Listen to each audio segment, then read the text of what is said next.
The security guard's hands gripped Emma Sinclair's arms firmly as they marched her toward the exit. Employees stared in shock as the CEO of Meridian Technologies, the woman who had transformed the company into a billion-dollar enterprise, was being escorted out of her own building. What crime had warranted such public humiliation? She had signed 6 simple words to the janitor, "Please call my father." But those words held a secret that would shake the foundation of everything she had built. 3 months earlier, Emma had never imagined her life would spiral into such chaos. She certainly never expected that the quiet janitor with the soulful eyes would be the one to both unravel her carefully constructed world and somehow put it back together again. If you're touched by Emma's journey so far, give this video a like. It helps more people discover stories about unexpected connections that change lives. Emma Sinclair had always been the picture of corporate perfection. At 35, she commanded respect in every room she entered. Her long, silky blonde hair was typically pulled back in a sleek ponytail, accentuating her sharp cheekbones and determined blue eyes. Today, she wore her signature white power suit as she strode through the lobby of Meridian Technologies, the company she had built from the ground up. "Good morning, Ms. Sinclair," called the receptionist. Emma nodded curtly, maintaining the professional distance she believed necessary for effective leadership. The board meeting was in 30 minutes, and she needed to prepare. The company was on the verge of its biggest acquisition yet, a move that would cement her legacy as one of the most successful CEOs in the tech industry. As she rounded the corner toward the executive elevator, she nearly collided with a cleaning cart. "I'm so sorry," said a deep voice. Emma looked up to see a man in the company's maintenance uniform. He was tall with an athletic build, fair skin that contrasted with his dark, slightly messy hair. Despite the humble uniform, there was something striking about him, a quiet dignity in his posture, intelligence in his eyes. "No harm done," she replied, stepping around him. She noticed him watching her with an expression she couldn't quite place. Not the usual intimidation or admiration she received from employees, but something more, assessing. It unsettled her. Later that day, Emma was working late, as usual. The board meeting had gone well, but there were still countless details to finalize for the acquisition. The office was nearly empty when she headed to the break room for coffee. The same janitor was there, emptying trash bins. "Late night?" he asked with a small smile. Emma was surprised by his casual tone. Most employees were too intimidated to initiate conversation with her. "Always," she replied, reaching for a coffee pod. "Here, let me," he said, taking it from her hand. "This machine has a trick to it." As he prepared her coffee, Emma noticed a photo that had fallen from his pocket, a young girl, maybe 7 or 8, with his same warm brown eyes. "Your daughter?" she asked. He nodded, a genuine smile transforming his face. "Lily. She's everything to me." "She's beautiful," Emma said, accepting the coffee he handed her. "Thank you, Mr. Just Jack." "Jack Reeves." "Well, thank you, just Jack," she said, surprising herself with the playful response. He laughed, a rich sound that seemed to fill the sterile break room with unexpected warmth. "You're welcome, just Emma." She raised an eyebrow. "I don't recall giving you permission to use my first name." "You didn't give me permission to make your coffee either, but here we are," he replied with a mischievous glint in his eye. Despite herself, Emma felt a smile tugging at her lips. There was something refreshing about his lack of deference. "Good night, Mr. Reeves," she said, turning to leave. "Sweet dreams, Miss Sinclair," he called after her. Walking back to her office, Emma realized she was still smiling. When was the last time anyone had wished her sweet dreams? Over the next few weeks, Emma found herself looking forward to these brief encounters with Jack. She learned he was a single father, raising Lily alone since his wife died 3 years ago. What she couldn't figure out was why someone as articulate and clearly intelligent as Jack was working as a janitor. One evening, she found him in the break room again, this time on his phone, his expression worried. "Everything okay?" she asked. He looked up, startled. "My daughter's babysitter canceled last minute. I'm trying to find someone else, but..." He ran a hand through his hair in frustration. "Can't you leave early?" Emma suggested. Jack gave her a wry smile. "Some of us don't have that luxury, Ms. Sinclair. I need this job." His words stung more than they should have. "I could help," she offered impulsively. Jack looked at her skeptically. "You? The CEO wants to babysit?" "I meant I could make some calls," she clarified, though the idea of actually meeting Lily intrigued her more than she cared to admit. In the end, Emma did make calls, arranging for the company's concierge service to send a vetted sitter to Jack's apartment. When she told him, the gratitude in his eyes made something flutter in her chest. "Why would you do that for me?" he asked softly. Emma struggled to find an answer that wouldn't reveal too much. "Consider it a company benefit." "A benefit only offered to janitors who make the CEO's coffee," he teased. "Only the ones who do it right," she countered, enjoying their banter. If this story of unexpected connection is resonating with you, hit that like button and share your thoughts in the comments. Have you ever found friendship in the most unexpected places? The turning point came a week later. Emma was heading to her car in the underground parking garage when she heard a crash and a cry of pain. She ran toward the sound and found Jack on the ground next to an overturned ladder, clutching his ankle. "Jack! Are you okay?" She knelt beside him, her usual composure forgotten. "Just twisted my ankle," he grimaced. "I'll be fine." "Let me drive you to the hospital," she insisted. "I can't. Lily. We'll pick her up on the way." Before he could protest further, Emma was helping him to his feet and guiding him to her luxury sedan. As they drove to pick up Lily from her after-school program, Jack was unusually quiet. "What's wrong?" Emma asked. "Besides the obvious ankle situation." He sighed. "I'm not used to accepting help. Especially not from someone like you." "Someone like me," she echoed, feeling oddly hurt. "Someone who has everything figured out. The perfect life, perfect career." Emma laughed, but it came out bitter. "Trust me, my life is far from perfect." "Oh really? What problems could the brilliant, beautiful CEO possibly have?" The sincerity in his question, free from sarcasm, broke something open in Emma. "Loneliness, for one," she admitted quietly. "Success is isolating. Everyone either wants something from you or is intimidated by you. Real connections become rare." Jack studied her profile as she drove. "I wouldn't have guessed that about you." "That's the point. No one does." When they arrived at Lily's school, Emma waited in the car, suddenly nervous about meeting Jack's daughter. Through the window, she watched their reunion, how Lily's face lit up when she saw her father, how tenderly Jack explained the situation despite his pain. When they approached the car, Lily looked at Emma with curious eyes. "Are you Daddy's girlfriend?" she asked bluntly. Emma choked on air while Jack turned crimson. "No, sweetheart. This is Ms. Sinclair. She's my boss." "You can call me Emma," she told the little girl, charmed by her directness. At the hospital, Emma surprised herself by staying. She entertained Lily in the waiting room, discovering the girl was not only adorable but remarkably bright. When Jack emerged with crutches and a prescription, Emma insisted on driving them home and even helped get them settled. Jack's apartment was modest but warm, filled with books, Lily's artwork, and photos of the three of them when his wife was still alive. Emma felt like an intruder in their intimate space, yet somehow also welcomed. "Thank you," Jack said as she prepared to leave. "For everything today." "It was nothing," she replied automatically. "No, it wasn't nothing," he said firmly.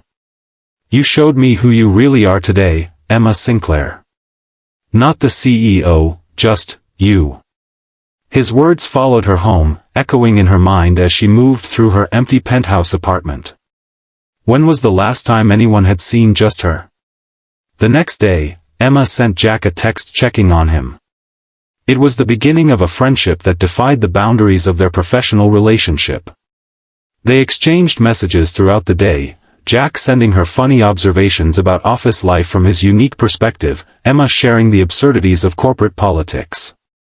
When Jack returned to work after a week of recovery, their break room encounters became longer conversations. Emma found herself lingering after hours, helping Lily with homework in the break room while Jack finished his shift. The little girl had wormed her way into Emma's heart with her precocious questions and uninhibited affection. "Why don't you have any kids?" Lily asked one evening as Emma helped her with math problems. "Lily," Jack admonished gently. "That's personal." "It's okay," Emma assured him. "I never found the right person to have them with, I guess. And then my career became my baby." "That's sad," Lily declared with a child's brutal honesty. "Sometimes," Emma admitted. "But I have a lot of other good things in my life." "Like us?" Lily asked hopefully. Emma's heart squeezed. "Yes," she said softly. "Like you." If Emma and Jack's growing connection is touching your heart, take a moment to like this video and subscribe for more stories that explore the unexpected ways people come into our lives and change them forever. As weeks passed, Emma found herself sharing more of herself with Jack than she had with anyone in years. One night, after Lily had fallen asleep on the break room couch, Jack asked about her family. "Not much to tell," Emma said, her voice carefully neutral. "My mother died when I was young. My father, we're not close." "I'm sorry," Jack said. "About your mother." "And your father too." "It was a long time ago." "Some wounds don't heal with time," Jack observed. "They just become part of who we are." Emma looked at him, struck by his insight. "Is that how it was with losing your wife?" Jack nodded slowly. "Sarah's death destroyed me. But then I had to rebuild myself, for Lily's sake. The grief doesn't go away, but you learn to carry it differently." "You've done an amazing job with her," Emma said sincerely. "Some days I feel like I'm failing her completely," he admitted. "Especially when I can't give her the opportunities other kids have." "What do you mean?" Jack hesitated. "Lily is deaf in one ear. She needs a special hearing aid, but the insurance won't cover it, and I can't afford it on my salary." "But she seems to hear fine," Emma said, confused. "She's adapted incredibly well. But she struggles in school sometimes, especially in noisy environments. And she loves music so much." His voice trailed off. Emma felt a surge of protectiveness. "There must be something we can do." "We?" Jack raised an eyebrow. "I have resources, Jack. Let me help." He shook his head firmly. "I'm not looking for charity, Emma." "It's not charity when it's someone you care about," she argued. Their eyes met, and the air between them seemed to charge with unspoken feelings. Jack broke the tension with a soft laugh. "You know, for someone who claims to be bad at connections, you've gotten pretty good at caring." Emma felt her cheeks warm. Only for the right people. The acquisition deal was approaching its final stages, consuming more of Emma's time. Still, she found moments to spend with Jack and Lily. One evening, she arrived at the break room to find Lily teaching her father sign language. "My teacher says I should learn in case my hearing gets worse," Lily explained. "And Daddy's learning too, so we can always talk." Emma watched, fascinated, as their hands formed words. "Could you teach me something?" she asked impulsively. Lily's face lit up. "I'll teach you how to say, friend." As Emma mimicked the girl's movements, she caught Jack watching her with an expression that made her heart race. Later, when Lily was distracted with a book, he leaned close. "Thank you for wanting to learn," he said softly. It means more than you know. I want to be part of your world, Emma admitted, surprising herself with her honesty. Jack's eyes darkened. You already are. The moment was interrupted by Emma's phone. It was her assistant, reminding her of a dinner meeting with the acquisition partners. Reality crashed back. I have to go, she said reluctantly. Jack nodded, understanding but disappointed. The CEO life calls. Sometimes I wish it wouldn't, she confessed. As the acquisition date approached, Emma found herself increasingly torn between her professional responsibilities and her growing feelings for Jack and Lily. The board was pressuring her to cut costs to make the deal more attractive to shareholders. The janitorial service was on the list of departments to outsource. Emma fought against it, but the board was insistent. If she wanted the acquisition to go through, the culmination of years of work, she would need to make sacrifices. The night before the final board vote, Emma invited Jack and Lily to dinner at her apartment. She had never brought anyone to her home before, and seeing them there, Lily exploring with wide-eyed wonder, Jack taking in the spectacular view, made Emma realize how empty the space had been before. After Lily fell asleep on Emma's couch, Jack joined her on the balcony.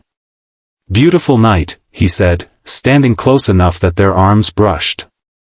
Jack, Emma began, her voice tight with emotion. There's something I need to tell you. He turned to face her, his expression open and trusting. What is it? Before she could continue, he reached out and tucked a strand of hair behind her ear. The gentle touch broke her resolve. Instead of confessing about the outsourcing plan, Emma found herself leaning forward and pressing her lips to his. Jack responded immediately, his arms encircling her waist as he deepened the kiss. When they finally broke apart, both breathless, Emma felt dizzy with happiness and guilt. I've wanted to do that for weeks, Jack admitted, his forehead resting against hers. Me too, she whispered. But there's something holding you back, he observed perceptively. What aren't you telling me, Emma? She pulled away slightly. It's complicated. The acquisition. Will it change things between us? He asked directly. It might change everything, she admitted. If you're invested in Emma and Jack's story and want to see how they navigate this challenge, hit the like button and subscribe for the conclusion. Sometimes the most meaningful connections come when we're forced to choose between what we've built and what we truly need. The next morning, Emma arrived at the office early, determined to find a solution that would save both the acquisition and Jack's job. She was deep in financial projections when her assistant interrupted. Ms. Sinclair, there's someone here to see you. He says it's urgent. Emma looked up to see a distinguished older man in an expensive suit standing in her doorway. Her blood ran cold. Hello, Emma, said Richard Sinclair, her father. What are you doing here? She demanded, rising from her desk. Is that any way to greet your father? He asked smoothly, closing the door behind him. Especially when I've come to save your acquisition. Emma's eyes narrowed. What are you talking about? The Meridian Apex merger. I know you're struggling to make the numbers work.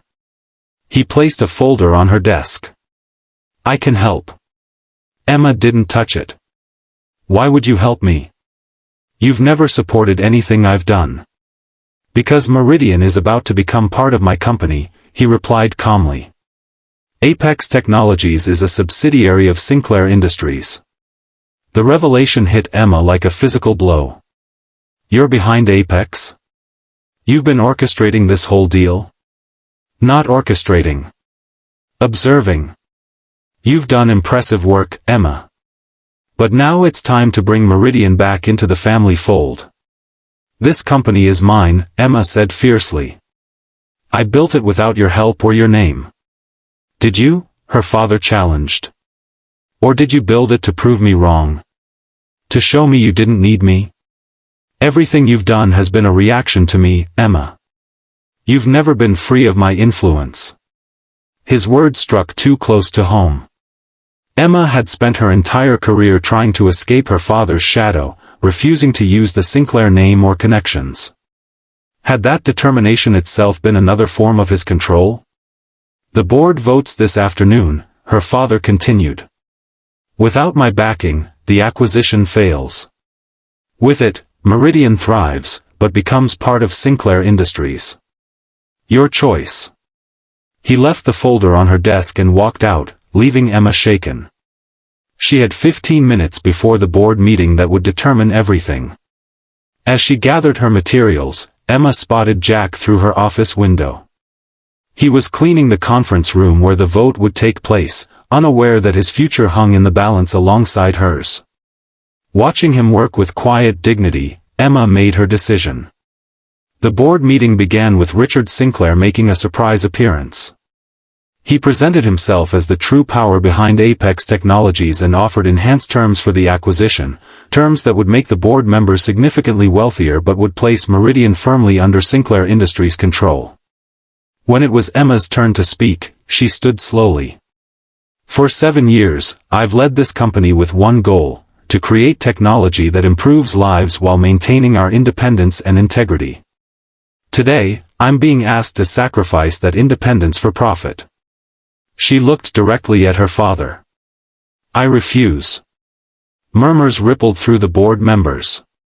Furthermore, Emma continued, I've discovered that the cost-cutting measures proposed, including outsourcing our maintenance staff, would actually decrease efficiency and morale. I'm withdrawing those proposals. You're making a mistake, her father warned. Without this deal, Meridian will struggle to compete. Maybe, Emma acknowledged. But it will be our struggle, not yours. The board voted 7-5 against Emma, approving the acquisition under Richard Sinclair's terms. As the meeting adjourned, her father approached. You fought well, but lost, he said. Still, I'm impressed enough to keep you as CEO, under my supervision, of course. No, Emma replied firmly. I resign, effective immediately. Her father's expression hardened. Don't be dramatic, Emma. Where will you go? What will you do? For once in my life, something that has nothing to do with you or your approval. If you're feeling Emma's courage in this moment, give this video a like and share it with someone who needs inspiration to stand up for what they believe in. Emma left the boardroom with her head high, though her heart was racing. In the hallway, she saw Jack watching her curiously. Everything okay? He asked, noting her expression. Instead of answering, Emma raised her hands and signed the words Lily had taught her, adding a few she had secretly learned, please call my father. Jack's eyes widened in recognition. Before he could respond, security approached.